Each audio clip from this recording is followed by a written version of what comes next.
My next guest is Governor Jared Polis of Colorado, a great friend of the Hill. He previously served, of course, as representative for Colorado in Congress, spent 6 years on the State Board of Education. He is a great entrepreneur as well. Just this week, Governor Polis unveiled his state's own universal pre-K plan. Governor Polis, always great to see you, my friend. When I saw what you've committed to in universal pre-K and paying for that, as we are debating in the United States, paying at the federal level for universal pre-K, Colorado stepped forward and said, we're not going to wait, we're going to do it on our own. Do you get reimbursed later if we do pass it on the federal level, or you're able to move those funds out there? But I mean, it's a powerful step forward, and I'm just wondering what drove you forward on that rather than waiting for what was embedded in Build Back Better? Well, thank you, Steve. It's good to see you again. Hope all is well. And brief answer your question, by the way, when the federal government does deliver more support for preschool, it'll add hours to the high quality program that we're funding here in Colorado. So a big reason I ran for governor in Colorado is we were a laggard in early childhood education. We only had half-day kindergarten for free. Parents had to pay $500 a month for full-day kindergarten, and very little preschool. We have a few slots for low income, but if you were, working middle class, you couldn't afford it, didn't get it free, no preschool for you. And we know the importance of early childhood education to prevent learning gaps from occurring before they occur, to prepare kids for success, also for the benefit of the workforce and the economy today, which is really under a magnifying glass with the labor shortages across the country. So we got full day kindergarten funded in my first year in office. And then we took preschool to the voters. And more than 2/3 of the voters of Colorado, Steve, just to show you what a basic value that we agree on, red counties, blue counties, rural, urban, 67.8% of Coloradans said yes, kids ought to be able to go to preschool. It's funded. It'll start out about 10 to 12 hours a week, high quality preschool. The data shows that's the most important, that basis. So, it's a 3-day program, 4 hours a day, that type of program. Of course, parents can pay for more, but we would love to be able to get support from the federal government to run a 20-hour-a-week or 22-hour-a-week program. We'll already have that with some additional funding sources for some of the most at-risk kids, and of course, parents who can pay for it. But at the very least, families across Colorado will get 10, 12 hours a week of free, high-quality preschool to prepare their kid for success.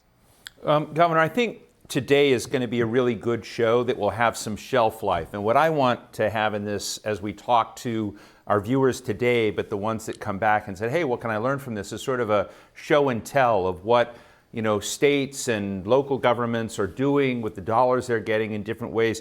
Some of the things I've been reading about, in Colorado, you've taken apparently $9 million in federal aid and put it in mental health initiatives. Some folks are putting, small mini grants to families to help their kids have summer camp experiences. Others are adding optional, San Antonio independent school district doing 30 days of optional school to deal with learning loss. So there are lots of different things out there that are evolving. And I'm wondering, and maybe this is putting you on the spot in the wrong way, but are there other innovations? You're sort of Mr. Innovation, when you're in the private business world, but as a policy maverick, are there other innovations that you're looking at and trying out to see if they work to deal with learning loss, to deal with education reform, equity, and this kind of 2 awful years that have just sucked for so many people as we look at education? Yeah, Steve, we always look for the silver lining, or when you're given, lemons, you make lemonade. And so I'm going to tell you about a couple things. One is I was particularly thrilled that part of the CARES Act had a GEAR program, money that went right to governors' offices to invest in the highest needs areas for education. So what we did in Colorado is we asked for innovation. We said, what good ideas do our districts have, do our community colleges, our charter schools have that they've never been able to fund? It was pie in the sky. What could you do if you had, $500,000, $1 million, $2 million? Show us the runway for 3 years. And obviously, if it works, you'll find additional funding sources going forward. And we got amazing ideas. I mean, we got partnerships between community colleges and school districts where their kids are getting skills and associate's degrees while they're in high school. We got a partnership with immigrant and refugee centers for English language learners. We got extended days. We got mobile learning stations in Lake County in the mountains. So a lot of great proposals that we were able to fund because of the federal funding. Now, the larger amount of federal funding under the ARPA Act, we are now working with the legislature. It's not just up to governors to spend, but we've identified the areas and we're honing in. One of those areas that you alluded to is behavioral health. So we already provide 3 mental health counseling sessions free for any high schooler in Colorado. It's the iMatters program. We're rolling out additional behavioral health support in our schools. We're also upgrading facilities around the ability for step downs for people of all ages that were on mental health holds. And where do you go when you're no longer on a 24 or 72-hour hold? It's not healthy for you or for the rest of us to just send you out on the street. We got to have a good step down facility. As well as support for youth intervention programs. And that's part of our public safety package. All of this is enabled because of the strong situation our state budgeted in. And like many other states, that's partially because of the investment from the American Rescue Act funds that we're able to have these discussions. Look, you and I have a ton of friends who are lawyers, and at some point there became this concern that we had too many lawyers in the country and not enough scientists. And last time I was in Denver, I was really blown away by the state level of investment in science and technology centers throughout the state, but also commitment on education. Science was a big deal, and I think it is in California. I think probably in other states that I had less, tangible familiarity with. But I am interested in, as we kind of think about what we're trying to sculpt and create, are there areas of focus, like trying to bring more people of color and get greater gender balance, et cetera, in science, et cetera, that are priorities for you, or am I walking down the wrong alley? Yeah, so we have some great research.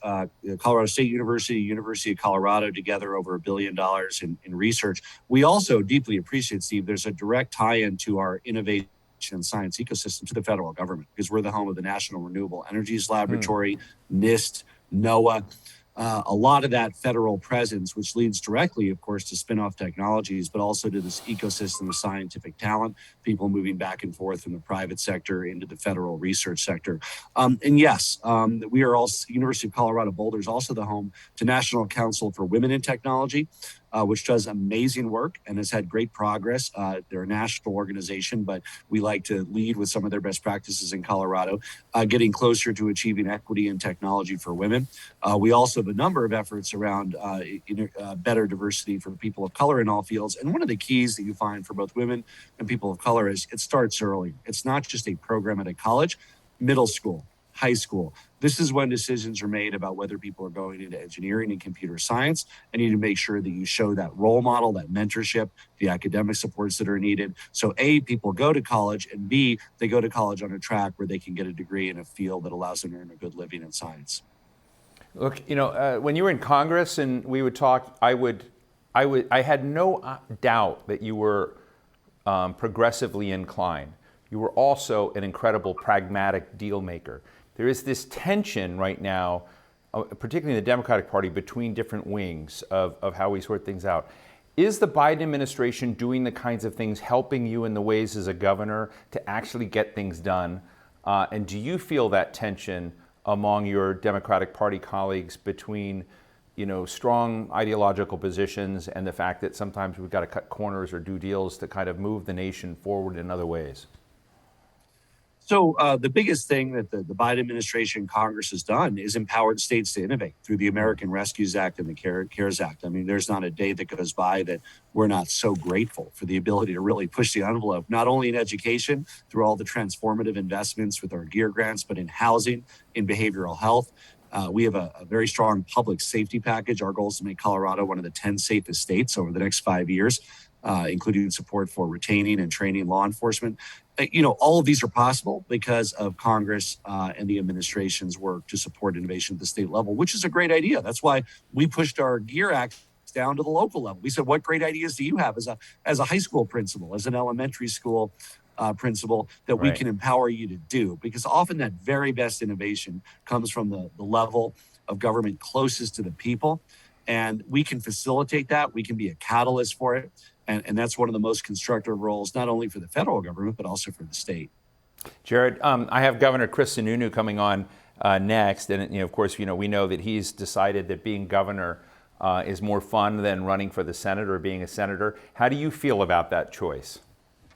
of yours? Well, I was honored to serve 10 years Yeah. in the United States Congress, and in many ways, it prepared me to be a better governor than if I had come directly from the business sector in terms of being able to work with legislators to get an agenda done. But no, being governor is a great job, especially of an incredible state like Colorado, where we're able not just to talk about things, but we deliver on preschool and kindergarten for every kid. We did a bipartisan infrastructure package to prepare our roads and build out EV charging infrastructure without all the hemming and hawing that they eventually got it done, but bogged down Washington on that topic for months. So just the speed at which we can move and innovate is very exciting, especially in a state like Colorado, which is a very forward-looking, innovative state. So we're doing new things every day, and we're going to double down on what works, and we're going to change what doesn't work. Okay, and super fast, you teased the world, millions of your followers on Twitter, telling them that they could order Girl Scout cookies. If they didn't have Girl Scouts down at the supermarket, they could order, from digital through digital cookie and get their cookies. But you didn't tell them what your favorite cookies from Girl Scouts were. So tell us what your favorite box of Girl Scout cookies is. I'm a Thin Mints guy. There you have it, folks. Everybody wanted to know. My team said you have to ask this. Well, Governor Jared Polis of Colorado, thank you for what you're doing on the education front in Colorado. Thanks, as always, for taking my call. Good to see you. See you again soon, Steve.